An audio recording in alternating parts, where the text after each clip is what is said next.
OYO के कमरे में बर्थडे मनाने का मतलब क्या है? फिर आप इल्जाम लगाती हैं, फिर आप बॉयज के खिलाफ रेप का केस डालती हैं। गर्ल्स को भी यही पता है कि हम जब ऐसे स्थान पर जाएंगे तो हम वहां पर हनुमान की आरती करने नहीं जा रहे। अब मुझे कोई बता दे आप में से, ओयो कौन सा गुरुद्वारा है बर्थडे में प्रसाद ले जाने का? कौन सा मंदिर है भाई? हमारी दोस्ती हुई, मेरा बर्थडे था, हम ओयो में बर्थडे मनाने गए, कोल्ड ड्रिंक में कुछ दिया और ऐसा ऐसा संबंध हुआ। डीएसपी साहब यही आते हैं आपके पास भी? बड़े होते ही लिव इन रिलेशनशिप बड़ा प्रैक्टिकल कर दिया।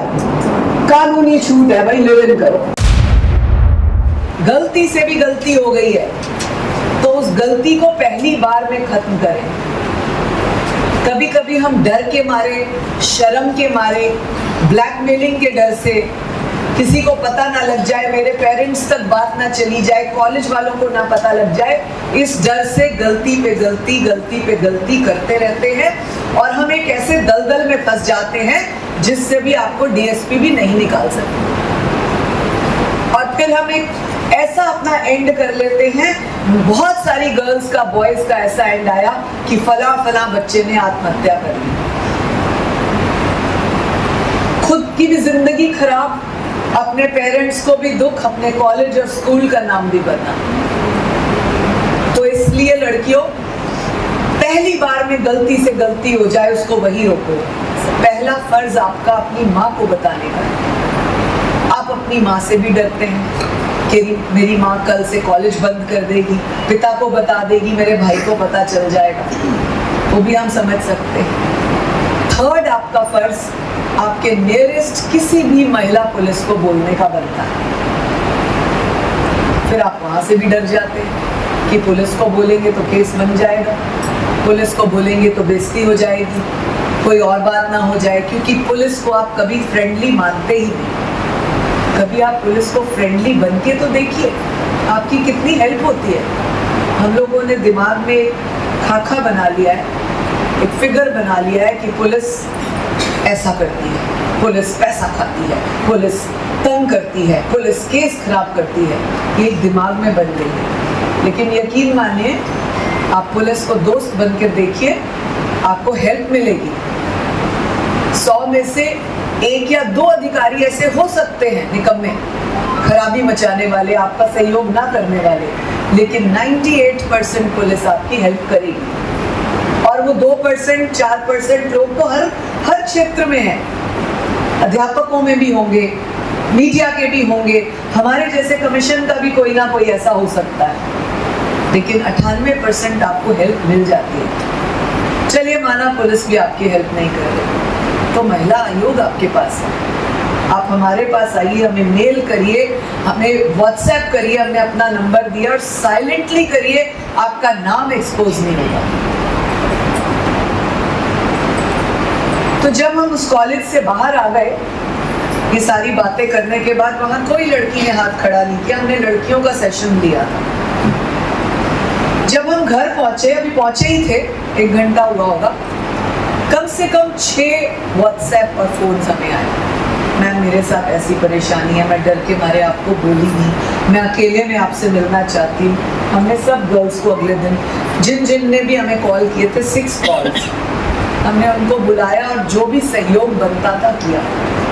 अब लड़कियों ने जब अपनी बातें बताई तो उनमें क्या प्रॉब्लम्स। तो एक लड़की ने बताया कि मैम ऐसे ऐसे मेरा कॉलेज का ही लड़का मित्र बना, फाइनल लड़का, और मैं फर्स्ट ईयर में थी, आज मैं सेकेंड ईयर में हूँ, और उस मित्र के साथ मैं ऐसे घूमने फिरने लगी, हमारी दोस्ती हो गई, और एक दिन वो ऐसे मुझे एक होटल में ले गया, उसने मुझे कोल्ड ड्रिंक में क्या पिलाया, तो उसने मेरे साथ बुरा कर्म किया और मेरी वीडियो बनाई, और अब वो मेरे को ब्लैकमेल करता है।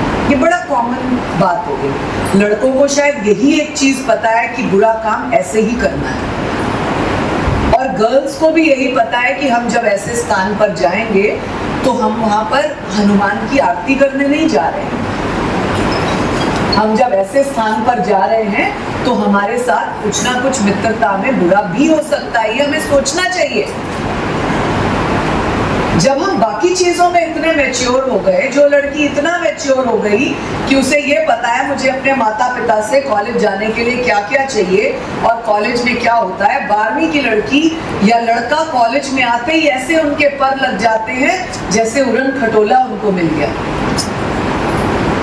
लड़कियों को लगता है वो स्कूल ड्रेस से छुट्टी, अब तो मौज है, कुछ भी पहनो, कितने मॉडर्न कपड़े पहनो। लड़कों को लगता है अब वो बस्ते वाला काम खत्म, अब तो बाइक होगी, मैं होऊंगा और मेरी गर्लफ्रेंड होगी। यही एक सोच है। पॉजिटिविटी कभी लेते ही नहीं हम कभी ये बात सोचते ही नहीं कि अगर हम मैच्योर हुए हैं तो मैच्योरिटी के साथ साथ हमारे फर्ज और दायित्व भी बड़े हैं। हमको अधिकार चाहिए, हमको इक्वालिटी चाहिए। गर्ल्स कहती है we want right to equality. Yes, we will give you, you should get. लड़कियां किसी से कम थोड़ी हैं, पढ़ाई में अव्वल, खेल में अव्वल, हर चीज में अव्वल। तो फिर राइट टू इक्वालिटी क्यों ना हो, होना चाहिए। आजकल हमें बड़े होते ही लिव इन रिलेशनशिप बड़ा प्रैक्टिकल कर दिया। कानूनी छूट है भाई, लिव इन करो। बॉयज ठीक है ना, लिव इन की छूट हो गई, आदमी बड़े खुश कि लिव इन हो गया, अब तो हमारी मौज, अब तो कोई टोक ही नहीं सकता। उससे ज्यादा आदमी खुश कि कानून आ गया जी, आप एक्स्ट्रा मैरिटल अफेयर भी कर सकते हो। और ज्यादा खुश, मान लिया भाई किसी कारण से ये कानून आया है, उसका बैक देखिए किस वजह से आया था। हालांकि इससे महिला आयोग कहता है पूरे देश का कि इससे बहुत ज्यादा केसेस बढ़ रहे हैं, बहुत ज्यादा लॉस हो रहा है। जितने भी घरेलू झगड़े हो रहे हैं आज की डेट में, वो लिव इन की वजह से हो रहे हैं और एक्स्ट्रा मैरिटल अफेयर की वजह से हो रहे हैं। अब आदमी तो बड़े खुश, अब पीछे से लड़के हाथ खड़ा करो जो लिव इन में रहना चाहते हैं, जो एक्स्ट्रा मैरिटल अफेयर को पसंद करते हैं। क्या वो अपनी बहन को लिव इन अलाउ कर देंगे? क्या वो अपनी पत्नी को अलाउ कर देंगे? क्या अपने परिवार की किसी महिला को अलाउ कर देंगे? अगर हाँ, तब होता है राइट टू इक्वालिटी। तो अब वो जो 6 लड़कियां थी कॉलेज की जो अलग अलग समय पर आई, अपनी अपनी बात रखी, 6 में से 5 की बात सेम थी। एक की प्रॉब्लम उसके रिश्तेदार के साथ थी कि मेरे मामा जी का बेटा आया था और ऐसे ऐसे हमारा संबंध हो गया और अब वो मुझे ब्लैकमेल करता है। ये तो एक रिश्ते की बात हुई। लेकिन बाकी 5 की 5 गर्ल्स एक ही बीमारी की जो है मरीज थी कि हमारी दोस्ती हुई, मेरा बर्थडे था, हम ओयो में बर्थडे मनाने गए, कोल्ड ड्रिंक में कुछ दिया और ऐसा ऐसा संबंध हुआ। डीएसपी साहब यही आते हैं आपके पास भी? अब मुझे कोई बता दे आप में से, ओयो कौन सा गुरुद्वारा है बर्थडे में प्रसाद ले जाने का? कौन सा मंदिर है भाई कि आप अपना बर्थडे वहां मनाते हैं? बर्थडे परिवार के साथ मनाया जाता है, बर्थडे रेस्टोरेंट में मनाया जाता है, बर्थडे अन्य कई स्थानों पर मनाया जाता है। ओयो के कमरे में बर्थडे मनाने का मतलब क्या है? फिर आप इल्जाम लगाती हैं, फिर आप बॉयज के खिलाफ रेप का केस डालती हैं, फिर उस केस को डीएसपी और एसएचओ लगे रहते हैं सॉल्व करने में। आप पत्रकार हैं, आप बताइए आपको कोई लड़की यहां से ओयो में ले जाए?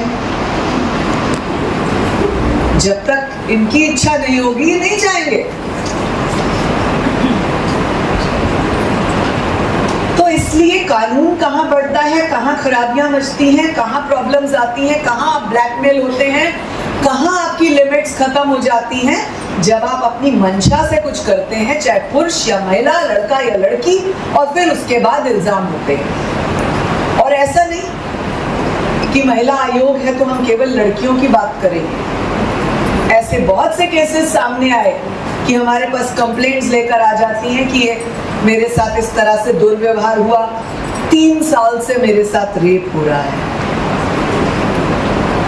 हमारे पति भी हमारे झगड़े के बाद हमारे साथ संबंध नहीं बना सकता, रेप नहीं कर सकता। हम सब शादीशुदा हैं, सबको पता है एक दिन पति के साथ झगड़ा हो जाए या पत्नी के साथ झगड़ा हो जाए, 4 दिन मुंह सूजा रहता है।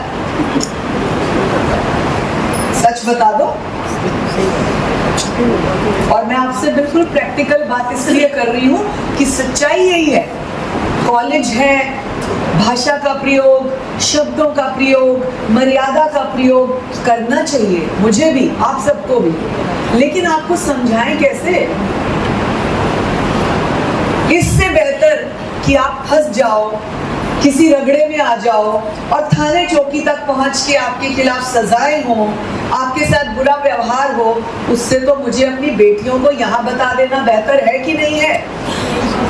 मुझे आप लोगों को यहीं पर काउंसिल कर देना, यहीं पर समझा देना बेहतर है कि नहीं है?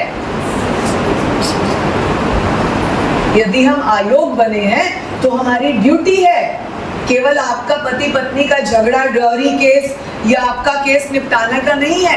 आप उस केस से कैसे बच जाए, वो पत्रकारों को मौका ही ना मिले कि क्राइम रेट बढ़ा, वो कैसे खत्म करें आपको ऐसे कन्विंस करके, जगह जगह जा जाके अपना गला बोल बोल के। मैंने अभी 3 विक्स खाई, पूछिए इनसे, स्टाफ रूम में बैठ के मैंने 2-3 विक्स खाई कि मुझे इतना बोलना पड़ता है, गला दर्द होता है। लेकिन भले ही मेरा गला दर्द हो, मेरा गला रुक जाए, मैं अपनी बेटियों को समझाने से बाज नहीं आऊंगी, अपने इन कड़वे शब्दों को बोलने से बाज नहीं आऊंगी। अगर 50 में से एक भी बेटी मेरी बात को मान लेती है, एक भी बेटा अपने धर्म को समझ लेता है, तो मैं समझूंगी 4 केस कम हो गए। अब हमने उन 6 बेटियों का क्या किया? जहां मामे वाला केस था, उनको तो परिवार में जाकर सारी बात क्लियर करी। भाई आप रिश्तेदारों को बुलाते हैं, ये सोचते हैं कि मेरे भरा दा मुंडा आ गया, तो ਤੁਹਾਡੇ ਭਰਾ ਦਾ मुंडा कर की गया, ये भी तो देखो।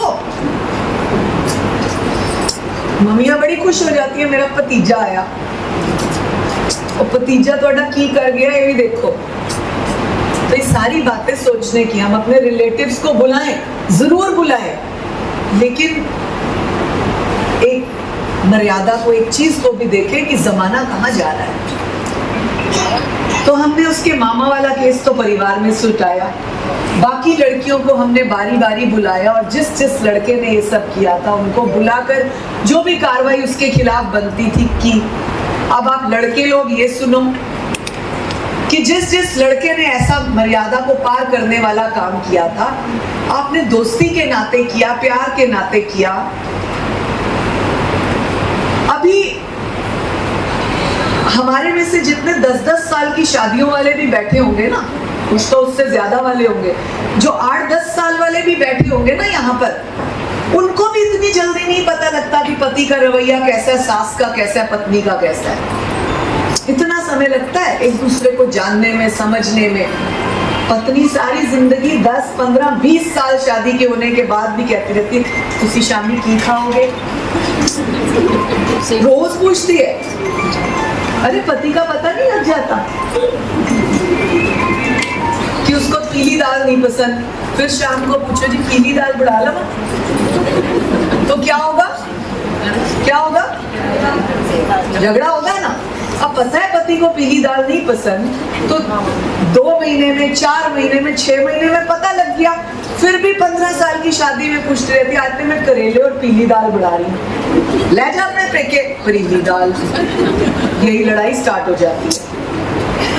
तो फिर कॉलेज के 2 साल के, 1 साल के दोस्ती में, 4 महीने की दोस्ती में जन्म जन्म का साथ है, कैसे पता लग जाता है भाई? How do you know that? कैसे? मैं तेरे बिना नहीं रह सकती, मैं तेरे बिना नहीं रह सकता। अरे पति पत्नी सर फोड़ते हैं, तुम 2 महीने, 4 महीने की दोस्ती में तेरे बिना नहीं रह सकता। कैसे आप विश्वास कर लेते हो? और क्यों कर लेते हो? किस बिना पे कर लेते हो? बाबू सोना मिट्टू करके 2 मिनट, 2 महीने बात करी, आपको विश्वास पक्का हो गया। और पति कहता रहे कुछ भी, पत्नी कहती रहे कुछ भी, विश्वास नहीं आता। कल ते लड़ी सी, आज कहती है इस तरह। तो दिमाग, थोड़ा सा दिमाग के दरवाजे खोलो गर्ल्स, बॉयज। आप अपने घरों में देखते हो आपकी मम्मी पापा की 30-30 साल की शादी, 20-20, 25-25 साल की शादी। आप 21 साल के हो तो 22-23 साल आपकी मम्मी पापा की शादी को हो गए। वो भी इतनी अच्छी मित्रता नहीं रखते हैं। मैं अक्सर ये वाली बात करती हूँ कि आपको अगर रिश्ता बना के रखना है तो 2 चीजों को सोचना होगा, एटीट्यूड एंड एडजस्टमेंट। ये एटीट्यूड एंड एडजस्टमेंट 2 शब्द आपकी जिंदगी की तिजोरी है। एटीट्यूड में रहोगे, चाहे कॉलेज लाइफ में, चाहे स्कूल लाइफ में, चाहे शादी के बाद, चाहे कभी भी, आपका एटीट्यूड आपकी जिंदगी को बर्बाद करेगा। एडजस्टमेंट में रहोगे तो आपकी हमेशा जिंदगी अच्छी चलेगी। अब लड़कियां ये मत बोल देना कि वुमेन कमीशन की चेयरपर्सन आई थी, उन्होंने कहा एडजस्टमेंट करो, मैं मार खाऊं, मैं दबी रहूं। मैंने ये नहीं कहा, मैंने ये बिल्कुल नहीं कहा। ना दबना है, ना मार खानी है, ना कोई बुरा व्यवहार सहना है। एडजस्टमेंट मीन्स अगर आपका व्यवहार गुस्से वाला है और आपका बेचारा पति सहन कर रहा है तो उसकी कोई ऐसी आदत या कोई ऐसी चीज है, उसको आप भी बैलेंस करो। उसको कहते हैं एडजस्टमेंट।